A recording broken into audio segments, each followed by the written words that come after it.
12ஆம் வகுப்புக்கு பிறகு PhD வரை கல்வி பயில ரூபாய் 20 லட்சம் வரை பிணையம்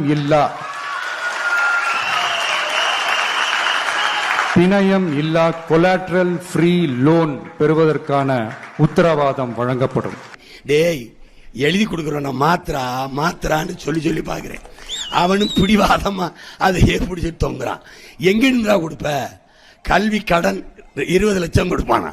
ஏன்டா 20 லட்சம் கொடுக்குற கடன்? நீ என்ன கந்து வட்டி நடக்கிறியா இல்ல வங்கி வச்சு பேங்க் வச்சு நடத்துறியா? என்ன கந்து வட்டியா கவர்மெண்டா?